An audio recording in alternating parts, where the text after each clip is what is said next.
ಅವ್ರ ಆಟ ನೋಡೆ ಬುದ್ಧಿವಂತಿಕೆ ನೋಡಿ ಇವ್ರು ಇರಬೇಕಪ್ಪ ಈ ಟೀಮ್ನಲ್ಲ ಅನ್ನೋ ಉದ್ದೇಶದಿಂದ ನಾಯಕಿದ್ದವ್ರನ್ನ ಉಪನಾಯಕನಾಗಿ ಮಾಡಿ ತೊಗೊಂಡಿದ್ದಾರೆ. ಅಕ್ಷರ್ ಪಟೇಲ್ ಒಬ್ಬರು ಆಟಗಾರ ಸೆಲೆಕ್ಷನ್ ಆಗಿದ್ದಾರೆ. ಆದರೆ ಇವರು ಸೆಲೆಕ್ಷನ್ ಆಗಿದ್ದರಿಂದಾಗಿ ಶ್ರೇಯಸ್ ಅವರು ಒಳ್ಳೆ ಆಟಗಾರರು. ಈ ಒಂದು 2020 ಅವ್ರಿಗೆ ಗೆಟ್ ಪಾಸ್ ಸಿಕ್ಕೋದು ತೊಗೊಳ್ಳಿಲ್ಲ, ನಿರಾಶೆ ಆಗ್ಯದ. ಕೆಲವೊಮ್ಮೆ ಹಿಂಗೆ ಆಗ್ತಾವ್ರೆ, ಅನಿವಾರ್ಯಗಳು ಆಗ್ತಾವೆ. ಒಬ್ಬ ವ್ಯಕ್ತಿ ಭಾಳ ಬೆಳೆದಂತಂದ್ರೆ ಆಗೇನು ಮಾಡಲಿಕ್ಕೆ ಆಗೋದಿಲ್ಲ. ಆ ಸಂದರ್ಭದಲ್ಲಿ ಕೆಲವೊಂದಿಷ್ಟು ಬಲಿದಾನಗಳು ಇತಿಹಾಸದಲ್ಲಿ ಆಗಿದ್ದು ಸಾಕಷ್ಟು ಆಗಿದ್ದಾವೆ. ಅದಕ್ಕೆ ಒಂದು ಕಡೆ ಗಂಭೀರ ಅವ್ರು ಹೇಳಿದರು ಸ್ಪಷ್ಟ ಅದ, ಇಲ್ಲ ಒಬ್ಬ ಹೀರೋಯಿಸಮ್ ಬೆಳೆಸಬಾರ್ದು ನಮ್ಮಲ್ಲಿ ಅಂತೇಳಿ. ಕರೆಕ್ಟ್ ಅವ್ರು ಹೇಳೋದು. ಆದರೆ ಹೀರೋಯಿಸಮ್ ಯಾರಿಗೆ ಬೆಳೆಸೋದಿಲ್ಲ, ಅವ್ರು ಬೆಳೀತಾರೆ. ಇದು ಒಂದಲ್ಲಿ ನಾವು ಗಮನಿಸಬೇಕಾದ ವಿಷಯ ಅದ.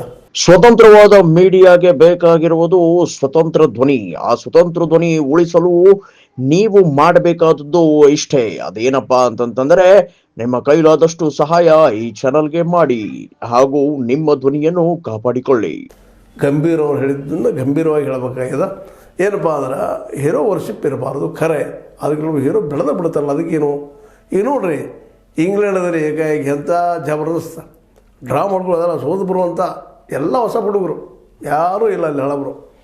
ಅದರಲ್ಲೂ ಹಿಟ್ ಆಟಗಾರ ನಿಮ್ಗೆ ಗೊತ್ತು, ರೋಹಿತ್ ಶರ್ಮಾ, ಧನಾಧನ್ ಜೊತೆಗೆ ವಿರಾಟ್ ಕೊಹ್ಲಿ, ಧನಾಧನ್ ಇಬ್ಬರು ಬಿಟ್ಟು ಹೋದಾಗ ಎಲ್ಲ ಹೊಸಬರು, ಅದು ಯಂಗ್ ಹುಡುಗ 25 ವರ್ಷ ಹುಡುಗಿಲ್ಲ ಅವಕಾಶ ಹಾಕಿಬಿಡುದು.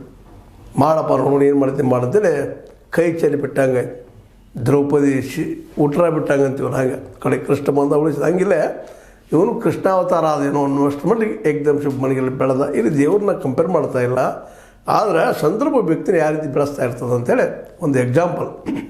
ಇವತ್ತು 2020 ಉಪನಾಯಕರಾಗಿ ಬಂದಿದ್ದಾರೆ ಸೂರ್ಯಕುಮಾರ್ ಅಂತ. ಅವರು ಹೊಡಿ ಬಡಿ ಕಡಿ ಹಿಡಿದಾರೆ, ಅಗದಿ ಎಕ್ಸ್ಪರ್ಟ್ ಹ್ಯಾಂಡು. ಅವರಂತಿಗೆ ನಾಯಕರಾಗಿದ್ದಾರೆ. ಇದು ನಿನ್ನ ಏಷ್ಯಾ ಕಪ್ ಗೆಲ್ಲೋದಕ್ಕೆ ಎಷ್ಟು